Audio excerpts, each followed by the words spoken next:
ನಮಸ್ಕಾರ. ಏಷ್ಯಾನೆಟ್ ಸುವರ್ಣ ನ್ಯೂಸ್ನ ವಿಶೇಷ ಆಯುಷ್ಮಾನ್ ಭವ ಕಾರ್ಯಕ್ರಮಕ್ಕೆ ಸ್ವಾಗತ. ನಾನು ಅಮೃತಾ ಗೌಡ. ಹೃದಯದ ಆರೋಗ್ಯ ಬಹಳ ಮುಖ್ಯವಾದದ್ದು.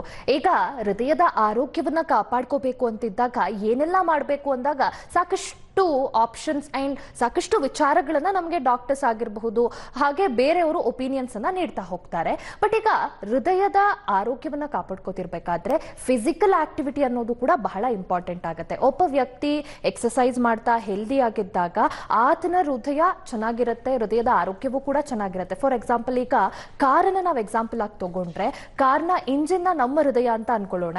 ಕಾರ್ನ ಒಂದೇ ಜಾಗದಲ್ಲಿ ಪಾರ್ಕ್ ಮಾಡಿಟ್ರೆ ಧೂಳಾಗತ್ತೆ, ಇಂಜಿನ್ ಹಾಳಾಗತ್ತೆ, ಬೇರೆ ನಾನಾ ಸಮಸ್ಯೆಗಳು ಬರುತ್ತೆ. ಅದೇ ರೀತಿ ನಮ್ಮ ಹೃದಯವೂ ಕೂಡ ಯಾವಾಗ್ಲೂ ಕಾರನ್ನ ಒಂದ್ ಸ್ವಲ್ಪ ದೂರನಾದ್ರೂ ಓಡಿಸೋದು ಅಥವಾ ಒಂದ್ 5 ನಿಮಿಷ ಹೋಗಿ ಬಂದು ನಿಲ್ಸೋದು, ಈ ಕೆಲಸ ಮಾಡ್ತಿದ್ದಾಗ ಕಾರ್ ತುಂಬಾ ಸ್ಪೀಡಾಗಿ ಹೋಗುತ್ತೆ, ಲೈಫ್ ಲಾಂಗ್ ಒಂದು ಅದರ ಕ್ವಾಲಿಟಿ ಉಳ್ಕೊಳ್ಳುತ್ತೆ. ಅದೇ ರೀತಿ ನಮ್ಮ ದೇಹದಲ್ಲಿ ಹೃದಯವೂ ಕೂಡ ದಿನನಿತ್ಯ ಅದಕ್ಕೆ ಫ್ಯೂಯಲ್ ಅನ್ನ ಆಡ್ ಮಾಡ್ತಾ ಮೂವ್ಮೆಂಟ್ ಅನ್ನೋದು ಇದ್ದಾಗ ಹೃದಯದ ಆರೋಗ್ಯವೂ ಕೂಡ ಆರಾಮಾಗಿರುತ್ತೆ. ಬಟ್ ಹೃದಯದ ಆರೋಗ್ಯವನ್ನ ಕಾಪಾಡ್ಕೋಬೇಕು ಅಂದಾಗ ಫಿಸಿಕಲ್ ಆಕ್ಟಿವಿಟಿ ಎಷ್ಟರ ಮಟ್ಟಿಗೆ ಇಂಪಾರ್ಟೆಂಟ್ ಆಗತ್ತೆ, ಎಷ್ಟು ಹೊತ್ತು ಎಕ್ಸಸೈಸ್ ಮಾಡಬೇಕಾಗತ್ತೆ, ಯಾರು ಹೆಚ್ಚಾಗಿ ಎಕ್ಸಸೈಸ್ ಮಾಡಬೇಕು, ಯಾರು ಕಮ್ಮಿ ಎಕ್ಸಸೈಸ್ ಮಾಡಬೇಕಾಗತ್ತೆ. ಸೊ ಫಿಸಿಕಲ್ ಆಕ್ಟಿವಿಟಿ ಅನ್ನೋದು ಎಷ್ಟು ಮಹತ್ವವಾದದ್ದು ಹೃದಯದ ಆರೋಗ್ಯವನ್ನ ಕಾಪಾಡಿಕೊಳ್ಳೋ ವಿಚಾರದಲ್ಲಿ ಅನ್ನೋದನ್ನ, ಈ ವಿಚಾರಗಳನ್ನೆಲ್ಲ ತಿಳಿಸಲಿಕ್ಕೆ ಇವತ್ತಿನ ಕಾರ್ಯಕ್ರಮದಲ್ಲಿ ನಮ್ಮ ಜೊತೆ ಡಾಕ್ಟರ್ಸ್ ಜಾಯ್ನ್ ಆಗಿದ್ದಾರೆ. ಬನ್ನಿ ಅವರನ್ನ ಕಾರ್ಯಕ್ರಮಕ್ಕೆ ಸ್ವಾಗತಿಸಿಕೊಳ್ಳೋಣ. ಮೊದಲಿಗೆ doctor Pavan Kumar Rasalkar, senior consultant interventional cardiologist, Manipal ಆಸ್ಪತ್ರೆ, ಕನಕಪುರ ರೋಡ್ ಮತ್ತು unique health care centre, Banashankari 2ನೇ ಸ್ಟೇಜ್, ಬೆಂಗಳೂರಿನಿಂದ. ಡಾಕ್ಟರ್ ನಮಸ್ಕಾರ, ಕಾರ್ಯಕ್ರಮಕ್ಕೆ ಸ್ವಾಗತ. ತಮಗೆ ನಮಸ್ಕಾರ. ಹಾಗೆ ಡಾಕ್ಟರ್ ಶ್ರೀಕಾಂತ್ ಬಿ ಶೆಟ್ಟಿ ಅವರು, senior consultant and head interventional cardiologist, Sakra world ಆಸ್ಪತ್ರೆ ಮತ್ತು Swasti heart and dental care, ಬೆಂಗಳೂರಿನಿಂದ.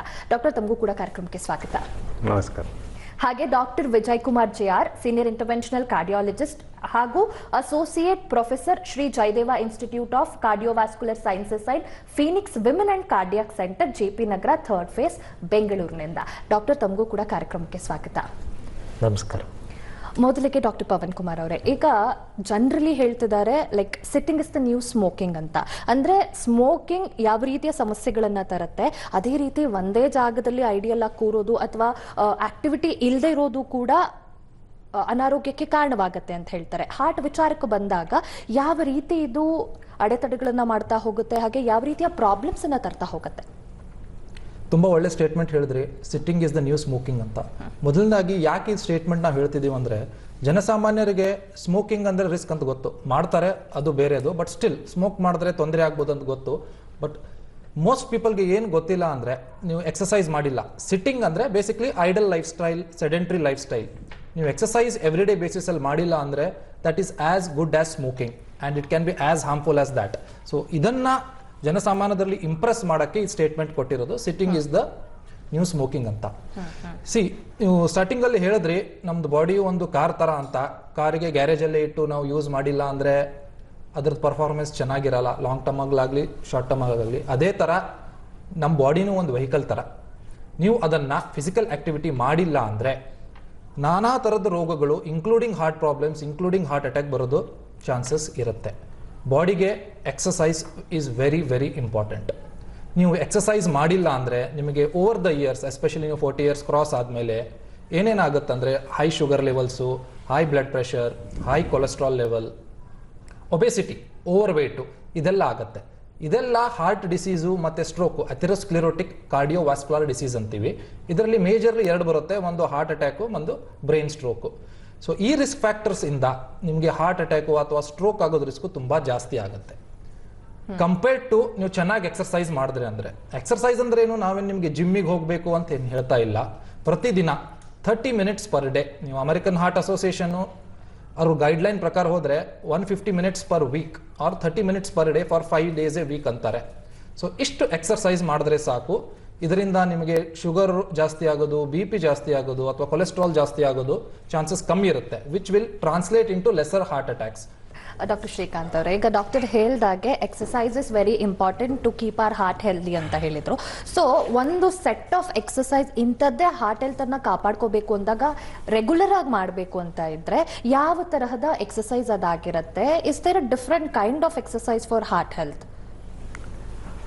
ಸೊ ನಾವು ಎಕ್ಸಸೈಸ್ ಚೂಸ್ ಮಾಡುವಾಗ ಅದು ನಮ್ಮ ವಯಸ್ಸಿನ ಪ್ರಕಾರ, ನಮ್ಮ ದೇಹದ ಕಂಡೀಷನ್ ಪ್ರಕಾರ ಅಥವಾ ನಮಗೆ ನಮ್ಮ ಅಭ್ಯಾಸದ ಪ್ರಕಾರ ನಾವು ಎಕ್ಸಸೈಸ್ ಚೂಸ್ ಮಾಡಬೇಕಾಗುತ್ತೆ. ಮತ್ತು ಎಕ್ಸಸೈಸ್ ಪ್ರತಿನಿತ್ಯ ಮಾಡುವಂಥದ್ದಾದ್ರಿಂದ ಅದನ್ನು ನಾವು ಪ್ರಾಕ್ಟಿಕಲ್ ಆಗಿ ಸಸ್ಟೈನಬಲ್ ಆಗಿ ಮೇಂಟೈನ್ ಮಾಡಬೇಕು. ನಾವು ತುಂಬ ವಿಶೇಷವಾದ ಎಕ್ಸಾಟಿಕ್ ಎಕ್ಸಸೈಸ್ ಎಲ್ಲ ಮಾಡ್ಲಿಕ್ಕೆ ಹೋದರೆ ಅದನ್ನು ನಾವು ಪ್ರತಿನಿತ್ಯ ಕಾದಿರಿಸ್ಕೊಂಡು ಮೇಂಟೈನ್ ಮಾಡ್ಲಿಕ್ಕೆ ಆಗಲ್ಲ. ಸೊ ಪ್ರತಿಯೊಂದು ವ್ಯಾಯಾಮದ ಪ್ರಕಾರ ಹಾರ್ಟಿನ ಮೇಲಾಗಲಿ, ದೇಹದ ಬೇರೆ ಭಾಗಗಳ ಮೇಲಾಗಲಿ ಅದರದೇ ಆದ ಉತ್ತಮ ಪರಿಣಾಮವನ್ನು ಬೀರುತ್ತೆ. ನಾವು ಜಾಗಿಂಗ್ ಅಥವಾ ರನ್ನಿಂಗ್ ಅಥವಾ ಬ್ರಿಸ್ಕ್ ವಾಕಿಂಗ್ ಇದನ್ನು ಮಾಡೋದ್ರಿಂದ ನಮ್ಮ ಏರೋಬಿಕ್ ಎಂಡ್ಯೂರೆನ್ಸ್ ಅಂತ ಹೇಳ್ತೀವಿ, ಅದು ಇಂಪ್ರೂವ್ ಆಗ್ತದೆ. That is very important for heart health. Recommendation ಏನಂತೇಳಿ ಹೇಳಿದರೆ ವಾರಕ್ಕೆ ಒಂದು 150 ನಿಮಿಷ ಮಾಡರೇಟ್ ಲೆವೆಲ್ ಎಕ್ಸಸೈಸ್ ಅಂತೇಳಿ ಹೇಳಿದರೆ ನಾವು 5 ದಿನ ಒಂದು 30 ನಿಮಿಷದಷ್ಟು ಬಿರುಸಾಗಿ ನಡೆದರೂ ಸಾಕಾಗ್ತದೆ. ಇಲ್ಲ ಇಂಟೆನ್ಸ್ ಆಗಿ ಮಾಡೋದಿದ್ರೆ ವಾರಕ್ಕೆ ಒಂದು 75 ನಿಮಿಷದಷ್ಟು ಎಕ್ಸಸೈಸ್ ಮಾಡ್ಬೋದು. ಮೇಯ್ನ್ಲಿ ಕಾರ್ಡಿಯೋವಾಸ್ಕ್ಯುಲರ್ ಹೆಲ್ತ್, ಹೃದಯದ ಆರೋಗ್ಯವನ್ನು ಕಾದಿರಿಸ್ಕೊಳ್ಳಿಕ್ಕೆ ಈ ಏರೋಬಿಕ್ ಆಕ್ಟಿವಿಟಿ ಮುಖ್ಯವಾಗಿ ಮಾಡಬೇಕಾದದ್ದು. ಅದಲ್ಲದೆ ವಾರದಲ್ಲಿ 2 ದಿನ ನಾವು ರೆಸಿಸ್ಟೆನ್ಸ್ ಎಕ್ಸಸೈಸಸ್ ಅನ್ನೋದನ್ನು ಮಾಡಬೇಕಾಗುತ್ತೆ. ಪ್ರತಿ ವಯಸ್ಸಿಗೆ ಅನುಗುಣವಾಗುವ ಥರ ರೆಸಿಸ್ಟೆನ್ಸ್ ಎಕ್ಸಸೈಸ್ ಮಾಡ್ಬೋದು. ತುಂಬ ವಯಸ್ಸಾದವರಿಗೂ ಕೂಡ ಸಿಂಪಲ್ ಆಗಿ ರೆಸಿಸ್ಟೆನ್ಸ್ ಎಕ್ಸಸೈಸ್ ಮಾಡಲಿಕ್ಕೆ ನಾವು ಹೇಳ್ಕೊಡ್ಬೋದು. ಈಗ ನಾವು ತುಂಬ ಹೆವಿ ವೆಯ್ಟ್ ಲಿಫ್ಟಿಂಗೇ ಮಾಡಬೇಕಂತೇಳಿ ಇಲ್ಲ.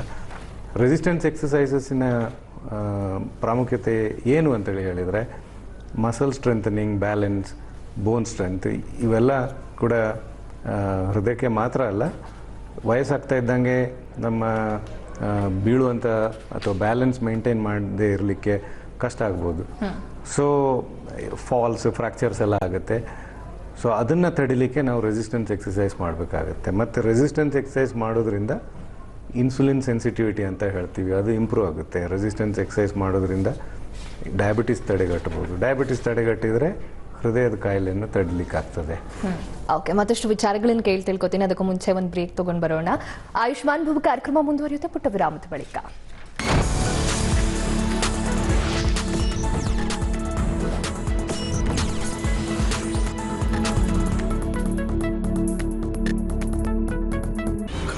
ಕಲ್ಲ ಅಂತ ಏನ್ ಶೆಟ್ರ್ ಸಿನಿಮಾ ಮಾಡ್ತಿದಾರ, ತಪಸ್ ಮಾಡ್ತಿದಾರ ಅಂತ ಅನ್ಸುತ್ತೆ. ನಾನು ಹಿಂದಿದ ಕತೆ ಹೇಳ್ಬೇಕಂತಿದ್ದೆ, ಇಷ್ಟೊಂದು ತುಂಬಾ ಹಿಂದಿನ ಕತೆ ಹೇಳ್ಬೇಕಂತ ಪಕ್ಕದ ಮನೆ ಹುಡುಗಿ ಕ್ಯಾರೆಕ್ಟರ್ ಮಾಡೋದಕ್ಕೆ ಅಂತ ನೀವಿದ್ದೀರಿ ಅನ್ನಿಸ್ತಿತ್ತು. ನೀವು ಇಲ್ಲಿ ಕತೆ, ಇಲ್ಲಿಯ ದೃಶ್ಯಗಳನ್ನ ತಗೊಂಡೋಗಿ ಇಂಟರ್ನ್ಯಾಷನಲ್ ಲೆವೆಲ್ಗೆ ತಗೊಂಡೋದ್ರಿ. ನೀವು ಅದಕ್ಕೊಂದು ಡ್ರೋನ್ ಹಾರಿಸ್ಬೇಕು ಮೇಲೆ. ನನಗಂತೂ 100 ಕತೆ ಹೇಳಿದ್ರು ನಾವು 3 ಲೊಕೇಶನ್ ಮುಗಿಯೋದೇ ಇಲ್ಲ. ಶೆಟ್ರು 15 ವರ್ಷನ್ಗಳನ್ನ ಬರೆದಿಟ್ಟಿದ್ರು ಈ ಸಿನಿಮಾದ್ದು ಅಂತ. ಅಂದ್ರೆ ಇದು ಬರೀ ಸಿನಿಮಾ ಅಷ್ಟೇ ಅಲ್ಲ ನನಗೆ, ಅಂದ್ರೆ ನನ್ನ ನಂಬಿಕೆ ಇದು. Kantara Vishwaroopa with Rishab Shetty blockbuster interview ಸಂಜೆ 7ಕ್ಕೆ. ಇವನಿನ್ ಯಾಕೆ ಕಳ್ಸಿದ್ರಪ್ಪ? ಒಂದೇ ಬಾಲ್ ಔಟ್ ಆಗ್ತಾನೆ. ನೋಡಿದ್ಯಾ, ನಾ ಹೇಳಿರ್ತಾನೆ ಬಂದ ತಕ್ಷಣ 6 ಹೊಡಿತಾನೆ ಅಂತ. ಲೈಫ್ ಅಲ್ಲಿ ಉಲ್ಟಾ ಪಲ್ಟಾ ಆಪ್ಷನ್ ಬೇಕೇ ಬೇಕು. ಅದಕ್ಕೆ ಕರ್ಲ್ ಆನ್ ಡೋರೆಸ್ಟ್. ಉಲ್ಟಾ ಆದಾಗ ಸಾಫ್ಟ್, ಪಲ್ಟಿ ಆದ್ರೆ ಫರ್ಮ್. ಎಲ್ಲರಿಗೂ ಬೆಸ್ಟ್ ಕರ್ಲ್ ಆನ್ ಡೋರೆಸ್ಟ್. Hi sweetie. ಏ ಬಿಗ್ ಬಾಸ್, ಯಾರಯ್ಯ ನೀನು? ನಾನ ಜಾಮೆಟ್ರಿ ಟೀಚರ್.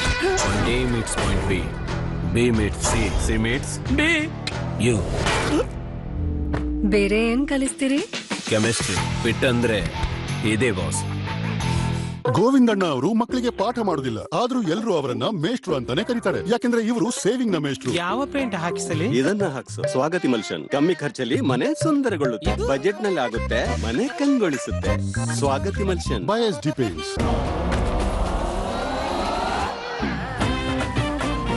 LG ಇಂಗು ಈಗ 20% ಮೋರ್ ಹಿಂಗ್ ಅಂದ್ರೆ ಹೆಚ್ಚು ರುಚಿ ಮತ್ತು ಹೆಚ್ಚು Moolya.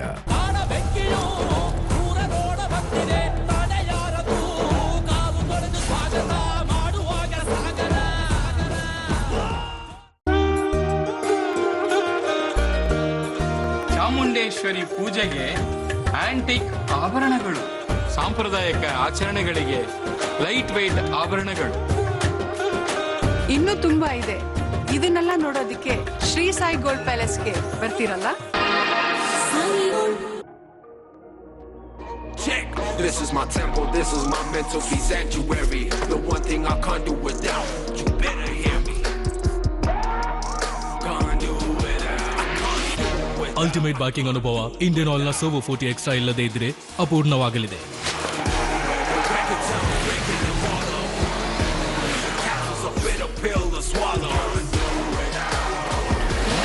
Servo 40 extra from Indian oil. Can't do without it. Jodi app ಕನ್ನಡದಲ್ಲಿದೆ. ಹೆಣ್ಣು ಮಕ್ಕಳಿಗೆ ಫ್ರೀ ಆಗಿರೋದ್ರಿಂದ ನನಗೆ ತುಂಬಾ ಉಪಯುಕ್ತವಾಗಿದೆ. ನಾವಿಬ್ರು ಜೋಡಿ ಆಪ್ ನಲ್ಲಿ ನೋಡಿ ಮದುವೆ ಆಗಿದ್ದೇವೆ. ಜೋಡಿ ಆಪ್ ಇದು ಡಿಪ್ಲೊಮಾ, ಸೆಕೆಂಡ್ PUC, 10th ಮತ್ತು ಅದಕ್ಕಿಂತ ಕಡಿಮೆ ಓದಿದವರಿಗಾಗಿ ಮದುವೆ ಸೇವೆ.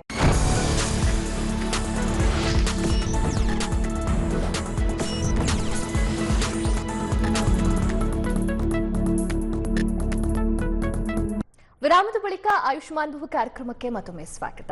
ಡಾಕ್ಟರ್ ವಿಜಯ್ ಕುಮಾರ್ ಅವರೇ, ಈಗ ಡಾಕ್ಟರ್ ಹೇಳಿದ್ರು ಯಾವ ರೀತಿ ಎಕ್ಸಸೈಸ್ ಮಾಡೋದ್ರಿಂದ ಹೃದಯದ ಆರೋಗ್ಯವನ್ನ ಕಾಪಾಡ್ಕೋಬಹುದು ಅಂತ. ಈಗ BP ಇದ್ದವರಲ್ಲಿ, ಬ್ಲಡ್ ಪ್ರೆಷರ್ ಹೈ ಇದ್ದಾಗ ಎಕ್ಸಸೈಸ್ ಮಾಡೋದ್ರಿಂದ ಅದನ್ನ ಕಂಟ್ರೋಲಿಗೆ ತರಬಹುದು, ಲೈಕ್ ಕನ್ಸ್ಯೂಮಿಂಗ್ ಮೆಡಿಸಿನ್ಸ್ ರೀತಿ ಅಂತ ಹೇಳ್ತಾರೆ. So is a true what ಅಂತ ಡಾಕ್ಟರ್? Definitely yes. ನಾವು exercise is considered as initial phase hypertension diagnose ಮಾಡೋರಿಗೆ ಅಥವಾ ಮೈಲ್ಡ್ ಹೈಪರ್ ಟೆನ್ಷನ್ಗೆ exercise can act like a pill. ಈಗ ನಾವು ಈಗ ಹೇಳ್ದಂಗೆ 150 ನಿಮಿಷದ ವಿಗರಸ್ ಅಥವಾ ನಾರ್ಮಲ್ ಮಾಡ್ರೇಟ್ ಇಂಟೆನ್ಸಿಟಿ ಎಕ್ಸಸೈಸ್ ವಾರದಲ್ಲಿ ಮಾಡಿದಾಗ ನಮ್ಮಲ್ಲಿ ಬ್ಲಡ್ ಪ್ರೆಷರಲ್ಲಿ ಸಿಸ್ಟಾಲಿಕ್ ಬ್ಲಡ್ ಪ್ರೆಷರ್ ಮತ್ತು ಡಯಾಸ್ಟಾಲಿಕ್ ಬ್ಲಡ್ ಪ್ರೆಷರ್ ಅಂತ ಎರಡು ಇರ್ತದೆ. ಬ್ಲಡ್ ಪ್ರೆಷರ್ ರೆಕಾರ್ಡ್ ಮಾಡಿದಾಗ ಸಿಸ್ಟಾಲಿಕ್ ಬ್ಲಡ್ ಪ್ರೆಷರ್ ಅನ್ನೋದು ನಾವು ಟಾಪಲ್ಲಿ ಏನು ಹೇಳ್ತೀವಿ, BP 120/80 ಅಂತ, 120 ಸಿಸ್ಟಾಲಿಕ್, 80 ಅನ್ನೋದು ಡಯಾಸ್ಟಾಲಿಕ್ ಬ್ಲಡ್ ಪ್ರೆಷರ್. ಸೊ ನಾವು ರೆಗ್ಯುಲರಾಗಿ ಎಕ್ಸಸೈಸ್ ಮಾಡೋದ್ರಿಂದ ನಮ್ಮ ಬಾಡಿಯಲ್ಲಿ ಬ್ಲಡ್ ವೆಸಲ್ಸ್ ರಿಲ್ಯಾಕ್ಸ್ ಆಗುತ್ತೆ, ಸರ್ಕ್ಯುಲೇಷನ್ ಇಂಪ್ರೂವ್ ಆಗುತ್ತೆ. ಈ ಸರ್ಕ್ಯುಲೇಷನ್ ಇಂಪ್ರೂವ್ ಆದಾಗ ಹೇಗೆ ಅಂದರೆ, ಈಗ ಟ್ರಾಫಿಕ್ ಜಾಮಲ್ಲಿ ನೀವು ಸಿಕ್ಕಾಕೊಂಡಾಗ ಸ್ಮೂತ್ನೆಸ್ ಆಫ್ ಸಡನ್ ಆಗಿ ಯಾವಾಗ ಸಿಗ್ನಲ್ ಬಿಟ್ಟಾಗ ಸ್ಮೂತ್ನೆಸ್ ವೈಡನ್ ಆಗಿ ಹೋಗುತ್ತೆ, ಆ ರೀತಿ ಸ್ಮೂತ್ನೆಸ್ ಫ್ಲೋ ಇಂಪ್ರೂವ್ ಆದಾಗ ಆಟೋಮೆಟಿಕಲಿ ಪ್ರೆಷರ್ ಡ್ರಾಪ್ ಆಗುತ್ತೆ. ಸೊ ಅದೇನ ನಾವು ಇಲ್ಲಿ ಅಪ್ಲೈ ಮಾಡಬಹುದು. ಎಕ್ಸಸೈಸ್ ರೆಗ್ಯುಲರ್ ಆಗಿ ಮಾಡುವಾಗ ಸಿಸ್ಟಾಲಿಕ್ ಬ್ಲಡ್ ಪ್ರೆಷರ್ 5ರಿಂದ 10 ಕಡಿಮೆ ಆಗುತ್ತೆ ಅಂಡ್ ಡಯಾಸ್ಟಾಲಿಕ್ ಬ್ಲಡ್ ಪ್ರೆಷರ್ 4ರಿಂದ 8 ಮಿಲಿಮೀಟರ್ಸ್, 4ರಿಂದ 8 ಮಿಲಿಮೀಟರ್ಸ್ ಆಫ್ ಮರ್ಕ್ಯುರಿ ಕಡಿಮೆ ಆಗುತ್ತೆ. ಸೊ ಈ ಎಕ್ಸಸೈಸ್ ಮಾಡೋದ್ರಿಂದ ಏನಾಗ್ತದೆ, ಇನಿಷಿಯಲಿ ಈಗ ಸಪೋಸ್ ಯಂಗ್ ಪೀಪಲ್ ಅಥವಾ 40 ವರ್ಷದವರು, 50 ವರ್ಷದವರು, 140, 150 ಬ್ಲಡ್ ಪ್ರೆಷರ್ ಇರುವಾಗ ಆದಷ್ಟು 3ರಿಂದ 6 ತಿಂಗಳು ನಾವು ಎಕ್ಸಸೈಸ್, ಡಯಟ್, ಲೈಫ್ ಸ್ಟೈಲ್ ಕೊಟ್ಟು ಅದನ್ನು ರಿವರ್ಸ್ ಮಾಡ್ಬೋದು. ಎಷ್ಟೊಂದು ಸ್ಟಡಿಗಳಲ್ಲಿ, ನಮ್ಮಲ್ಲಿ ಕಾರ್ಡಿಯೋವ್ಯಾಸ್ಕ್ಯುಲರ್ ರಿಸರ್ಚ್ ಸ್ಟಡೀಸಲ್ಲಿ ಹೇಳುತ್ತೆ, ಈ person who takes life style changes like exercise regular ಆಗಿ 3 ತಿಂಗಳು ಕನ್ಸಿಸ್ಟೆಂಟ್ ಆಗಿ ಮಾಡಿದಾಗ ರಿಸಲ್ಟ್ಸಲ್ಲಿ ನಾವು ನೋಡಿದ್ದೀವಿ, ಯಾರು ರೆಗ್ಯುಲರ್ ಆಗಿ ಮಾಡ್ತಾರೆ ಅವರಲ್ಲಿ 15ರಿಂದ 20 millimetres of systolic blood pressure ಕಡಿಮೆ ಆಗಿರೋದು ನೋಡಿದ್ದೀವಿ. ಬಟ್ ಇರೆಗ್ಯುಲರ್ ಮಾಡೋರಲ್ಲಿ 4ರಿಂದ 5. ಹಾಗಾಗಿ ಏನೇ ವ್ಯಾಯಾಮ ಮಾಡಿದ್ರು, ಏನೋ ಮಾಡಬೇಕಲ್ಲ ಅಂತ ಹೋಗಿ ಮಾಡೋಂಗಿರೋ ಕನ್ಸಿಸ್ಟೆನ್ಸಿ ಇರಬೇಕು.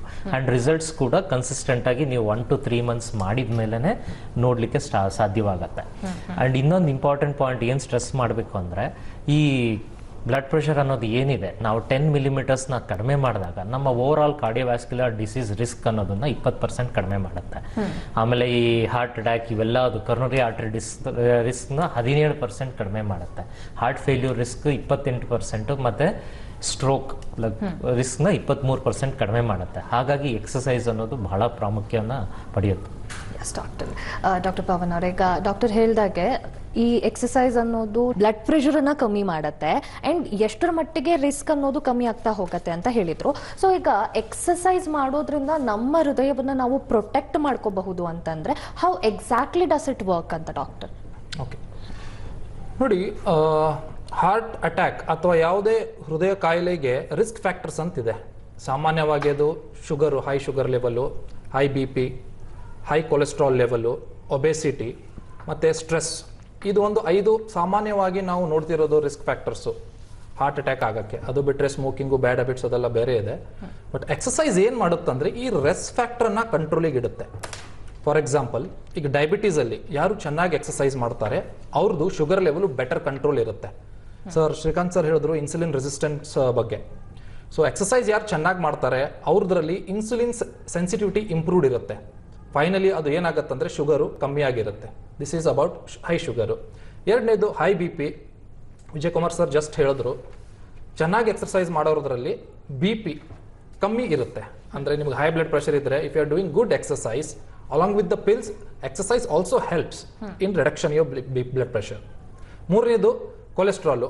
ನೀವು ಯಾವಾಗಾದರೂ ನಿಮ್ಮದು ಲಿಪಿಡ್ ಪ್ರೊಫೈಲ್, ಕೊಲೆಸ್ಟ್ರಾಲ್ ಪ್ರೊಫೈಲ್ ಅಂತೀವಿ ಮಾಡಿದರೆ ಅದರಲ್ಲಿ ಸುಮಾರು ಪ್ಯಾರಾಮೀಟರ್ಸ್ ನೋಡಿರ್ತೀರ. HDL, LDL, total cholesterol, triglyceride ಅಂತ. ಎಕ್ಸಸೈಸ್ ಏನು ಮಾಡುತ್ತಂದ್ರೆ ಬ್ಯಾಡ್ ಕೊಲೆಸ್ಟ್ರಾಲ್ ಎಸ್ಪೆಷಲಿ LDL ಅನ್ನ ಕಮ್ಮಿ ಮಾಡುತ್ತೆ, ಮತ್ತೆ ಗುಡ್ ಕೊಲೆಸ್ಟ್ರಾಲ್ HDL ಅನ್ನ ಜಾಸ್ತಿ ಮಾಡುತ್ತೆ. Plus finally one of the most neglected risk factor ಅನ್ಕೋತೀನಿ, ಎಸ್ಪೆಷಲಿ ಮೆಟ್ರೋ ಸಿಟೀಸ್ ಲೈಕ್ ಬೆಂಗಳೂರಲ್ಲಿ ಹೈ ಸ್ಟ್ರೆಸ್ ಲೆವೆಲ್, ಯಾರ್ದು ನಿದ್ದೆ ಸರಿ ಇಲ್ಲ, every one is in a rush. Doctor ಕಡೆ ಹೋಗ್ತಾರೆ, ಡಾಕ್ಟರ್ ಅಂತಾರೆ avoid stress. But is it practically possible? ನನಗೂ ಸ್ಟ್ರೆಸ್ ಇದೆ ನನ್ನ ಪ್ರೊಫೆಷನಲ್ಲಿ. ನನ್ನ ಕಡೆ ಬರೋ ಎಲ್ಲ ಪೇಷಂಟಲ್ಲೂ ಹೈ ಇಂಟೆನ್ಸಿಟಿ ಜಾಬಲ್ಲಿ ಇದ್ದಾರೆ. ಸ್ಟ್ರೆಸ್ ಅನ್ನು ಅವಾಯ್ಡ್ ಮಾಡೋಕ್ಕೆ ಸಾಧ್ಯ ಇಲ್ಲ. ಸ್ಟ್ರೆಸ್ ಅನ್ನ ರೆಗ್ಯುಲೇಟ್ ಮಾಡಬೇಕು. ಅದು ಹೇಗೆ? ಸುಮಾರು ಪ್ಯಾರಾಮೀಟರ್ಸ್ ಇದೆ, ಸುಮಾರು ಟೆಕ್ನಿಕ್ಸ್ ಇದೆ. ಅದರಲ್ಲಿ ಒನ್ ಮೋಸ್ಟ್ ಇಂಪಾರ್ಟೆಂಟ್ ಏನಂದ್ರೆ good exercise. The person who does a good exercise every day, ಅವ್ರದ್ದು ಸ್ಟ್ರೆಸ್ ಹಾರ್ಮೋನ್ ಲೆವೆಲ್ಸ್ ಕಮ್ಮಿ ಇರುತ್ತೆ. ಕಾರ್ಟಿಸಾಲ್ ಅಂತೀವಿ ಸ್ಟ್ರೆಸ್ ಹಾರ್ಮೋನ್, ಅದರ ಲೆವೆಲ್ಸ್ ಬಾಡಿಯಲ್ಲಿ ಕಮ್ಮಿ ಇರುತ್ತೆ. So exercise also helps in reduction of your stress levels and giving a better quality of sleep. So exercise ಮಾಡೋದ್ರಿಂದ sugar, BP, cholesterol ಮತ್ತೆ ಸ್ಟ್ರೆಸ್ಸು ಕಂಟ್ರೋಲಿಗಿರುತ್ತೆ. That will translate into better cardiovascular health and prevention of heart attack. ಇದು ಬಿಟ್ಟರೆ exercise will directly also have a protective effect on heart. ಯಾರು ಚೆನ್ನಾಗಿ exercise long term and exercise ಮಾಡ್ತಾರೋ ಅವ್ರದ್ರಲ್ಲಿ over a period of time the heart rate will be slightly on the lower side. That is very beneficial for the cardiovascular health. ಈ ರೀತಿಯಾಗಿ exercise protects our heart and also protects our overall health. Okay doctor Srikanth ಅವರೇ, ಈಗ doctor ಹೇಳಿದಾಗೆ exercise ಅನ್ನೋದು ಬಹಳ ಪ್ರಾಮುಖ್ಯವನ್ನು ಪಡ್ಕೊಳ್ಳುತ್ತೆ ಮನುಷ್ಯನ ಜೀವನದಲ್ಲಿ to keep our self healthy. So ಈಗ ಕೆಲವ್ರು ಹೇಳ್ತಾರೆ ನಾನು ಮನೆ ಕೆಲಸ ಮಾಡ್ತೀನಿ, ಸ್ವಲ್ಪ ಓಡಾಡ್ತೀನಿ, ವಾಕ್ ಮಾಡ್ತೀನಿ, ಸೊ ಅಷ್ಟು ಸಾಕಾ, ಅಷ್ಟಿದ್ರೆ ನನ್ನ ಹಾರ್ಟು ಆರಾಮಾಗಿರತ್ತಾ ಅನ್ನೋದಾಗಿ ಪ್ರಶ್ನೆ ಇರುತ್ತೆ. ಇದಕ್ಕೆ ಏನು ಹೇಳ್ತೀರಿ ಡಾಕ್ಟರ್? ಅದು ಕಾಂಟ್ರಿಬ್ಯೂಟ್ ಮಾಡುತ್ತೆ. ಅದಕ್ಕೆ ನಾವು ನಾನ್ ಎಕ್ಸಸೈಸ್ ಫಿಸಿಕಲ್ ಆಕ್ಟಿವಿಟಿ ಅಂತ ಹೇಳ್ತೀವಿ. ಅಂದರೆ ವ್ಯಾಯಾಮಕ್ಕೆ ಹೊರತಾಗಿ ನಾವು ಮಾಡುವಂಥ physical activity, that is also contributory. But ನಾವು ವ್ಯಾಯಾಮಕ್ಕೆ ಹೊರತಾಗಿ ಮಾಡುವಂಥ ಫಿಸಿಕಲ್ ಆಕ್ಟಿವಿಟಿಯಲ್ಲಿ ಒಂಥರ ಒತ್ತಡ ಇರುತ್ತೆ, ಒಂದು ಎಕ್ಸ್ಪೆಕ್ಟೇಷನ್ ಇರುತ್ತೆ, ಕೆಲಸ ಇಷ್ಟು ಟೈಮ್ ಒಳಗೆ ಮುಗಿಸ್ಬೇಕು ಆ ಥರ. ಮತ್ತು ವೈಲ್ ಇಟ್ ಈಸ್ ಇಂಪಾರ್ಟೆಂಟ್, ಅದು ಸಾಕಾಗಲ್ಲ. ನಾವು ಎಕ್ಸಸೈಸ್ ಮಾಡುವಾಗ ಒಂದು ಸ್ಟ್ರಕ್ಚರ್ಡ್, ಈಗ ಒಂದು ಹಾಫ್ ಆನ್ ಅವರ್ ನಾನು ವಾಕ್ ಮಾಡ್ತೇನೆ ಅಥವಾ ಹಾಫ್ ಆನ್ ಅವರ್ ಯೋಗ ಮಾಡ್ತೇನೆ, ಪ್ರಾಣಾಯಾಮ ಮಾಡ್ತೇನೆ ಅಂತ ಅಥವಾ ಅದೇ ಥರದ್ದು ಯಾವುದೇ ಆ್ಯಕ್ಟಿವಿಟಿಯಲ್ಲಿ ನಾವು ಇನ್ವಾಲ್ವ್ ಆಗುವಾಗ there is a sense of control, so and sense of being organised. ಅದರಲ್ಲಿ it is not just physical benefits, we also get mental benefits out of it. Just walking in the park for half an hour is also like a meditation. So, and also the fact that ನಾವು ಒಂದು ಪರ್ಪಸ್ಫುಲ್ಲಿ ಒಂದು activity ಮಾಡ್ತಾ ಇದ್ದೀವಿ, ಒಂದು systematically in a discipline fashion, in a programmed way, that helps you to calm down. So while non-exercise physical activity is important, it is not sufficient. ಈಗ ಕೆಲವರೆಲ್ಲ house hold activities ಎಲ್ಲ ಮಾಡುವಾಗ ಅದರಲ್ಲಿ ಒಂದು ಫಿಸಿಕಲ್ ಆಕ್ಟಿವಿಟಿ ಇರ್ತದೆ. ತುಂಬ ಜನರಿಗೆ actually most of the time ಅವರ ದಿನನಿತ್ಯದ ಕೆಲಸ it will be desk jobs. ಈಗ IT ಪ್ರೊಫೆಷನಲ್ಸ್ ಆಗಲಿ, ಬೇರೆಯವರು ಆಫೀಸಲ್ಲಿ ವರ್ಕ್ ಮಾಡುವಂಥವ್ರು. So there it becomes even more important. So ಹಾಗಿದ್ರೆ ಅಂಥವರು how do they inculcate non exercise physical activity? ನಾವು ಯಾವಾಗಲೂ ಕಾರ್ ಪಾರ್ಕ್ ಮಾಡುವಾಗ ಲಿಫ್ಟಿಗೆ ಆದಷ್ಟು ಹತ್ತಿರದ ಪಾರ್ಕಿಂಗ್ ಸ್ಲಾಟನ್ನು ಹುಡುಕ್ತೇವೆ, so that we don't have to walk much. We should avoid that. ಸ್ವಲ್ಪ ದೂರದಲ್ಲಿ ಪಾರ್ಕ್ ಮಾಡಿದರೆ ತೊಂದರೆ ಇಲ್ಲ, ಅದು ಅಟ್ಲೀಸ್ಟ್ ನೀವು ಒಂದು 5 ನಿಮಿಷ ನಡೆಯುವಂಥದ್ದು it adds up as physical activity. ಒಂದು 2-3 ಫ್ಲೋರ್ ಹತ್ತೋದಿದ್ರೆ ಸ್ಟೇರ್ಸ್ ತೊಗೊಳ್ಳಿ, ಲಿಫ್ಟ್ ಯೂಸ್ ಮಾಡೋಕ್ಕೆ ಹೋಗಬೇಡಿ. ಕೆಲಸ ಮಾಡ್ತಾ ಇರುವಾಗ ಮಧ್ಯೆ ಮಧ್ಯೆ may be in about 45 minutes or 1 hour ಸ್ವಲ್ಪ ಎದ್ದು walk around, it helps the circulation in the body. So ಈ ಥರದ್ದು. ಸೊ ಕಂಟಿನ್ಯೂಸ್ಲಿ ಕೂತ್ಕೊಂಡಿರಬಾರ್ದು. Try and inculcate as much non exercise physical activity and do regular physical activity because it brings a sense of discipline into our life. So that's why it is important. Yes doctor, ಮತ್ತಷ್ಟು ವಿಚಾರಗಳನ್ನು ತಿಳ್ಕೊತೀನಿ. ಮತ್ತೊಂದು break ತಗೊಂಡು ಬರೋಣ. ಆಯುಷ್ಮಾನ್ ಭವ ವಿಶೇಷ ಕಾರ್ಯಕ್ರಮ ಮುಂದುವರಿಯುತ್ತೆ ಮತ್ತೊಂದು ಪುಟ್ಟ ವಿರಾಮದ ಬಳಿಕ.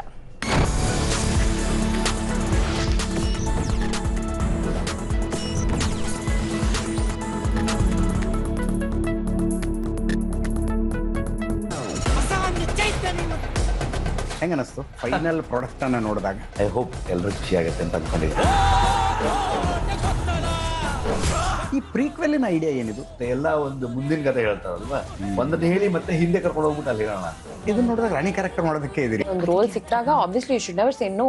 ನಮ್ಮನ್ನ ನೋಡ್ಲಿಕ್ಕೆ ನೀವು ಬಂದಿದ್ದೀರಿ, ನಿಮ್ಮನ್ನ ನೋಡ್ಲಿಕ್ಕೆ ನಾವು ಬರಬಾರ್ದ? ಕಾಂತಾರ ನನ್ನ ಪ್ರಕಾರ ಒಂದು ನೀರು ಹರಿಯುವ ದಿಕ್ಕನ್ನು ಬದಲಿಸಿದಂಥ ಸಿನಿಮಾ. ನನ್ನ ನಂಬಿಕೆ ಇದು. ನಿಮ್ಮನ್ನ ಎಂಟರ್ಟೈನ್ ಮಾಡುವಂತ ಎಲ್ಲಾ ವಿಚಾರಗಳು ಇರುತ್ತೆ. ಆ ಕಾಡಿನ ಮಧ್ಯದ ಶೂಟಿಂಗು, ಲೈಫ್ ಅಲ್ಲಿ ಈ ತರ ಅವಕಾಶ ಎಲ್ಲಿ ಸಿಗುತ್ತೆ ನನಗೆ?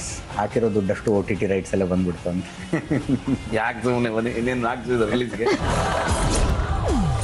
Kantara Vishwaroopa with Rishab Shetty blockbuster interview ಸಂಜೆ 7ಕ್ಕೆ.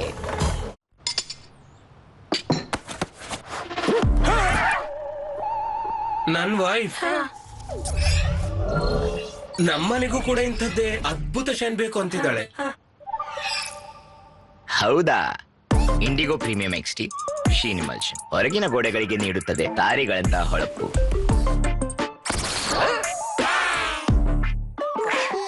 ನಿಮ್ಗೆಲ್ಲ ಒಂದ್ ವಿಷಯ ಗೊತ್ತಾ? ಕೇಂದ್ರ ಸರ್ಕಾರ ಹೊಲಿಗೆ ಯಂತ್ರದ ಮೇಲೆ GST ಕಡಿಮೆ ಮಾಡಿದೆ. ನಿಜವಾಗ್ಲೂ? ಹಾಗಾದ್ರೆ ನಾವು ಕೂಡ ಸ್ವಂತವಾಗಿ ಮಿಷನ್ ತಗೊಳ್ಬೋದಾ? ಹೌದಾ? ಹಾಗಾದ್ರೆ ನಮ್ ಕೆಲ್ಸ ಸುಲಭ ಮತ್ತು ಖರ್ಚು ಕಡಿಮೆ ಆಗುತ್ತದೆಯೇ? ಹೌದು, ಪ್ರತಿಯೊಂದರ ಮೇಲೆ 500 ರಿಂದ 1000 ರೂಪಾಯಿ ಕಡಿಮೆ ಆಗ್ತಿದೆ.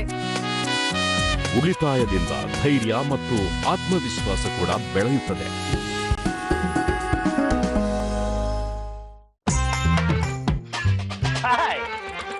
ಏನಾಯ್ತು? ಎಣ್ಣೆ ಆಯ್ತು. ಏನಾಯ್ತು? ಎಣ್ಣೆ ಆಯ್ತು. ಏನಾಯ್ತು? ಎಣ್ಣೆ ಆಯ್ತು. ಮೇಡಮ್, ಬೇರೆ ಯಾವುದೋ ಸನ್ಫ್ಲವರ್ ಎಣ್ಣೆಯಲ್ಲಿ ಅಡಿಗೆ ಮಾಡಿದ್ರೆ ಕೈಗೆ ಖಂಡಿತ ಅಂಟತ್ತೆ. ಅದಕ್ಕೆ ತನ್ನಿರಿ Fortune low absorption sunflower oil. ಇದು ಆಹಾರದಲ್ಲಿ 17% ಕಮ್ಮಿ ಅಬ್ಸರ್ವ್ ಆಗುತ್ತೆ. ಈಗ ಎಕ್ಸ್ಟ್ರಾ ಆಯಿಲ್ ದೂರಪಡಿಸಿ ಫಾರ್ಚೂನ್ ಸನ್ಫ್ಲವರ್ ಆಯಿಲ್ ನಿಮ್ಮದಾಗಿಸಿ. Very very light. ಈ ಪ್ರತಿಯೊಂದು ಅಮೂಲ್ಯವಾದ ಕ್ಷಣಗಳಿಗೆ ಸಾಕ್ಷಿ ನಮ್ಮ ಪ್ರೀತಿಯ ರೀಗಲ್ ಜ್ಯುವೆಲರ್ಸ್, ಬೆಂಗಳೂರಿನ ಏಕೈಕ ಹೋಲ್ಸೇಲ್ ಆಭರಣ ಮಳಿಗೆ. Want to know the secret of my success? Hard work, dedication, and Denver, the center of my success. Hyderabadi biryani ತಾತನಿಗೆ, ಮಕ್ಕಳಿಗೆ ವರ್ಲ್ಡ್ ಕ್ಯೂಸಿನ್ ಅನ್ನು MRP ಗಿಂತ ಕಡಿಮೆಯಲ್ಲಿ ತಗೊಂಡು ಹೋಗುವ ಕುಟುಂಬವೇ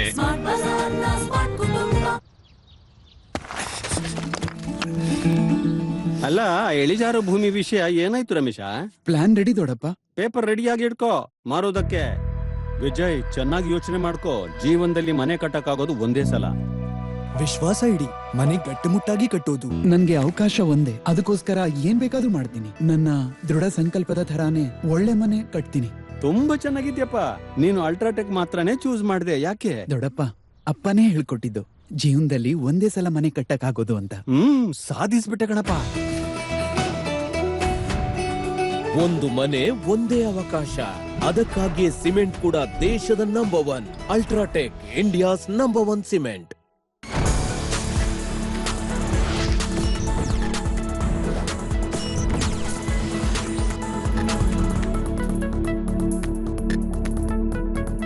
ವೆಲ್ಕಮ್ ಬ್ಯಾಕ್.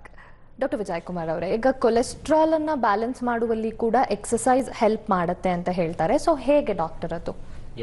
ಈಗಾಗಲೇ ಪವನ್ ರಸಲ್ಕರ್ ಹೇಳ್ದಂಗೆ ಈಗ ನಮ್ಮಲ್ಲಿ bad cholesterol and good cholesterol ಅಂತ 2 ವೇರಿಯಂಟ್ ಇರುತ್ತೆ ಲಿಪಿಡ್ ಪ್ರೊಫೈಲ್ ನೋಡಿದಾಗ. ಜೊತೆಗೆ ಟ್ರೈಗ್ಲಿಸೈಡ್ಸ್ ಅನ್ನೋದು ಫ್ಯಾಟ್, ಡೈರೆಕ್ಟ್ ಫ್ಯಾಟ್ಸ್. ಈಗ ಎಕ್ಸಸೈಸ್ ಮಾಡಿದಾಗ it will increase the good cholesterol HDL ಅನ್ನೋದು it will increase by 5 to 13%. ಅದು ಹೇಗೆ ಅಂದರೆ ಅದ್ರ ಕ್ವಾಂಟಿಟಿ ಇನ್ಕ್ರೀಸ್ ಮಾಡುತ್ತೆ, ಫಂಕ್ಷನಾಲಿಟಿ ಇನ್ಕ್ರೀಸ್ ಮಾಡುತ್ತೆ. L-CAT ಅನ್ನೋ ಒಂದು ಎನ್ಸೈಮ್ನ ಎಸ್ಟರಿಫಿಕೇಶನ್ ಆಫ್ HDLಗೆ ಉಪಯೋಗಿಸ್ಬಿಟ್ಟು HDL ಕ್ವಾಂಟಿಟಿನ ಜಾಸ್ತಿ ಮಾಡುತ್ತೆ. ಜೊತೆಗೆ ಇಂಡೈರೆಕ್ಟ್ ಆಗಿ it also reduces LDL cholesterol, bad ಕೊಲೆಸ್ಟ್ರಾಲ್ನ ಹಾರ್ಟ್ ಕಾಯಿಲೆಗಾಗಲಿ ಸ್ಟ್ರೋಕ್ ಆಗಲಿ ಕಾರಣವಾದಂಥ LDLನ ಕಡಿಮೆ ಮಾಡುತ್ತೆ. ಜೊತೆಗೆ ಟ್ರೈಗ್ಲಿಸೈಡ್ಸ್ನ 30 to 40% ರೆಡ್ಯೂಸ್ ಮಾಡುತ್ತೆ. ಸೊ ಇದು ರೆಡ್ಯೂಸ್ ಮಾಡೋದ್ರಿಂದ automatically indirectly it will prevent stroke and cardiovascular ಡೆತ್ಸನ್ನು ಕಡಿಮೆ ಮಾಡುತ್ತೆ. Yes doctor. Doctor Pavan Kumar ಅವರೇ, ಈಗ ವಿ ಹ್ಯಾವ್ ಆಫನ್ ಸೀನ್ ವಿಡಿಯೋಸನ್ನು ನೋಡ್ತಿರ್ತೀವಿ ದಟ್ ಜಿಮ್ಮಲ್ಲಿ ವರ್ಕೌಟ್ ಮಾಡ್ತಿರ್ಬೇಕಾದ್ರೆ ಕೊಲಾಪ್ಸ್ ಆಗ್ತಾರೆ, ಹಾರ್ಟ್ ಅಟ್ಯಾಕ್ ಆಗಿರುತ್ತೆ, ಅದರಿಂದ ಸಾವನ್ನಪ್ಪಿರ್ತಾರೆ. ಆ್ಯಂಡ್ ಯಾವುದೋ ಫಂಕ್ಷನಲ್ಲಿ ಡಾನ್ಸ್ ಮಾಡ್ತಿರ್ತಾರೆ ಆ್ಯಂಡ್ ಸಡನ್ನಾಗಿ ಕೊಲಾಪ್ಸ್ ಆಗಿ ಹಾರ್ಟ್ ಅಟ್ಯಾಕ್ ಆಗಿರುತ್ತೆ ಅವರಿಗೆ. ಸೊ ಈ ವಿಚಾರನ ನಾವು ಹೆದರ್ಕೋಬೇಕಾ ಅಥವಾ ಆ ಟೈಮಲ್ಲಿ ಏನು ಮಾಡಬೇಕು ಅನ್ನೋದ್ರ ಬಗ್ಗೆ ಯೋಚನೆ ಮಾಡಬೇಕಾ? CPR ಅನ್ನೋದು ಎಷ್ಟು ಇಂಪಾರ್ಟೆಂಟ್ ಆಗಿರುತ್ತೆ ಆಗ? ಓಕೆ, ಐ ಥಿಂಕ್ ಈ ಸೆಷನ್ ಮೋಸ್ಟ್ ಇಂಪಾರ್ಟೆಂಟ್ ಕ್ವಶನ್ ಕೇಳಿದ್ರೆ which we can relate very well to our every day life, gym deaths. ನಾವು ಸುಮಾರು ಸಲ ಇದು ಜಿಮ್ಮಲ್ಲಿ hyper fit individual suddenly collapse ಆಗಿ ಡೆತ್ ಆಗೆಲ್ಲ ನೋಡ್ತೀವಿ. ಅದರದ್ದು 2 ಮುಖ್ಯ ಕಾರಣ. ಒಂದು, ಅನ್ಡಯಾಗ್ನೋಸ್ಡ್ ಹಾರ್ಟ್ ಡಿಸೀಸಸ್. ಸುಮಾರು ಹಾರ್ಟ್ ಕಾಯಿಲೆ ಸಿಂಪ್ಟಮ್ಸೇ ಇರಲ್ಲ. The first symptom is death. ಆ ಥರ ಇರುತ್ತೆ.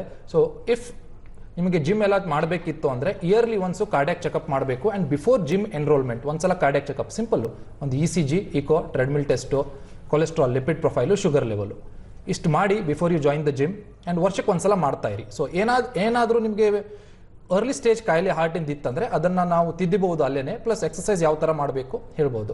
ಒಂದನೇ ಕಾರಣ ಇದು, pre existing undiagnosed heart conditions. ಎರಡನೇದೇನೆಂದರೆ over exercising. Most of the time ಈಗ ನಮ್ಮದು ಪಾಪ್ಯುಲೇಷನಲ್ಲಿ 90% ಜನ ಎಕ್ಸಸೈಸ್ ಮಾಡಲ್ಲ, ಅದು ಒಂದು ಇದೆ. 10% ಜನ ಜಿಮ್ ಜಂಕೀಸ್ ಓವರ್ ಎಕ್ಸಸೈಸ್ ಮಾಡ್ತಾರೆ. So that is also harmful. I want to use this stage to make this very important point. Not too much exercise is also not good. Too much of anything is not good. So half an hour to 1 hour ಅಷ್ಟು exercise ಮಾಡಿ, ತುಂಬ ಜಾಸ್ತಿ exercise ಮಾಡಕ್ಕೆ ಹೋಗಬೇಡಿ. That can be harmful for your health and can also lead to sudden cardiac deaths in some people. ಎರಡನೇ question ಕೇಳಿದ್ರಿ, CPR. CPR ಅಂದ್ರೆ cardiopulmonary resuscitation. ಸುಮಾರು ಸಲ ಕಾರ್ಡಿಯಾಕ್ ಅರೆಸ್ಟ್ ಆಗಿರುತ್ತೆ. ಕಾರ್ಡಿಯಾಕ್ ಅರೆಸ್ಟ್ ಅಂದ್ರೆ ಈಗ ಏನೋ ಹಾರ್ಟ್ ಅಟ್ಯಾಕ್ ಆಯಿತು, ಅದಾದ್ಮೇಲೆ ಹಾರ್ಟ್ ಪಂಪಿಂಗ್ ನಿಂತೋಗಿರುತ್ತೆ, ಅದಕ್ಕೆ ನಾವು ಕಾರ್ಡಿಯಾಕ್ ಅರೆಸ್ಟ್ ಅಂತೀವಿ. ಹೇಗೆ ಸ್ಟಾರ್ಟ್ ಮಾಡಬೇಕು? ಆಸ್ಪತ್ರೆಯಲ್ಲಿ ಇದ್ರೆ ಶಾಕ್ ಕೊಡ್ತಾರೆ, CPR ಮಾಡ್ತಾರೆ, ಎದೆ ಮೇಲೆ ಒತ್ತುತ್ತಾರೆ, ಅದರಿಂದ ಸ್ಟಾರ್ಟ್ ಆಗುತ್ತೆ. ಬಟ್ ಈಗ ಇದು ಕಾರ್ಡಿಯಾಕ್ ಅರೆಸ್ಟ್ ಜಿಮ್ಮಲ್ಲಿ ಆಯಿತು, ಮಾಲಲ್ಲಿ ಆಯಿತು, ಮನೆಯಲ್ಲಿ ಆಯಿತು, ಏನು ಮಾಡೋದು? ಹಾಸ್ಪಿಟಲ್ ಫೆಸಿಲಿಟಿ ಇದೆ ಇಲ್ವಾ ತಾನೆ?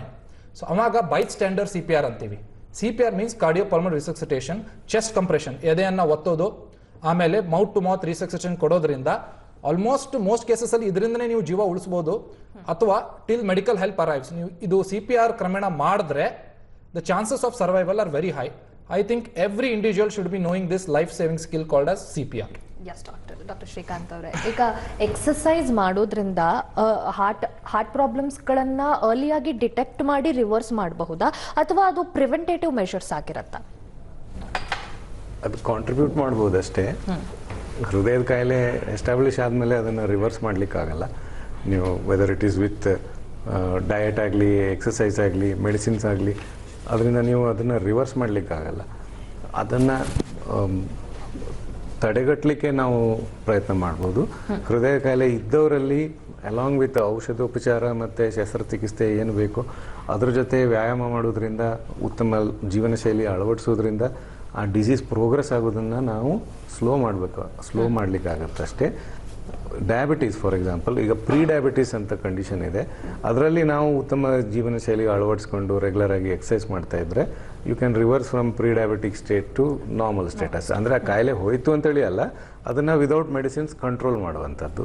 ಸೊ ಈ ಥರ we should know the limitations of exercise and the utility of exercise also. Okay doctor Vijay Kumar ಅವರೇ, ಈಗ ಹಾರ್ಟ್ ಹೆಲ್ತ್ ಅನ್ನು ಕಾಪಾಡ್ಕೊಳ್ಳಿಕ್ಕೆ ಅಥವಾ ನಮ್ಮ ಹೃದಯವನ್ನ ಆರೋಗ್ಯವಾಗಿ ಇಟ್ಕೋಬೇಕು ಅಂತಂದಾಗ 1 ಲೈನ್ ಪ್ರಿಸ್ಕ್ರಿಪ್ಷನ್ ಅಂತ ನೀಡೋದಾದ್ರೆ ಏನಾಗಿರುತ್ತೆ doctor? Exercise is the only one thing which can prolong the life. Studies ತೋರಿಸಿರೋದು ಅಂದರೆ ಎಷ್ಟು ಮುಖ್ಯ ಅನ್ನೋದು ನೋಡ್ಬೋದು. ಸೊ ನೀವು ಎಕ್ಸಸೈಸ್ ಮಾಡೋದ್ರಿಂದ, ಡೈಲಿ 30 ಮಿನಿಟ್ಸ್ ಮಾಡೋದ್ರಿಂದ ನೀವು ಭಾಳ ವರ್ಷ ಬದುಕ್ತೀರಿ. ಸೊ ಪಿಲ್ಸ್ ಎಲ್ಲ ಬರೀ ನಮಗೆ ಟ್ರೀಟ್ ಮಾಡುತ್ತೆ, ಆದರೆ exercise is the only one thing which can heal. So ನಮ್ಮ CN ಮಂಜುನಾಥ್ ಅವ್ರು ಹೇಳ್ದಂಗೆ, ನನಗಾಗಿ 30 ನಿಮಿಷ ನಡಿ, ನಿನಗಾಗಿ ನಾನು ಲೈಫ್ ಲಾಂಗ್ ಹಾರ್ಟ್ ಬಡಿತಾ ಇರ್ತೀನಿ ಅಂತ ಹೇಳ್ತಾರಲ್ಲ, ಅದು definitely yes doctor, thank you so much. ಇವತ್ತಿನ ಕಾರ್ಯಕ್ರಮದಲ್ಲಿ ಹೃದಯದ ಆರೋಗ್ಯವನ್ನು ಕಾಪಾಡ್ಕೊಳ್ಳಿಕ್ಕೆ ಎಕ್ಸಸೈಸ್ ಅನ್ನೋದು ಯಾವ ರೀತಿ ಕಾಂಟ್ರಿಬ್ಯೂಟ್ ಮಾಡುತ್ತೆ ಅಂಡ್ ಹೇಗೆ ಮಾಡಬೇಕು, ಎಷ್ಟು ಮಾಡಬೇಕು ಅನ್ನೋದನ್ನು ತಿಳಿಸ್ಕೊಟ್ರಿ ವೀಕ್ಷಕರಿಗೆ. ಥ್ಯಾಂಕ್ ಯು ಸೋ ಮಚ್ 3 ಜನಕ್ಕೂ ಕಾರ್ಯಕ್ರಮದಲ್ಲಿ ನಮ್ಮೊಟ್ಟಿಗೆ ಜಾಯ್ನ್ ಆಗಿ ವಿಚಾರಗಳನ್ನು ಶೇರ್ ಮಾಡಿದ್ದಕ್ಕೆ. Thank you. ನಮಸ್ಕಾರ. ನೋಡಿದ್ರಲ್ಲ ವೀಕ್ಷಕರೇ, ಇದಾಗಿತ್ತು ಈ ಹೊತ್ತಿನ ವಿಶೇಷ. ನೇರ ದಿಟ್ಟ ನಿರಂತರ ಸುದ್ದಿಗಾಗಿ ನೋಡ್ತಾ ಇರಿ ಏಷ್ಯಾನೆಟ್ ಸುವರ್ಣ ನ್ಯೂಸ್.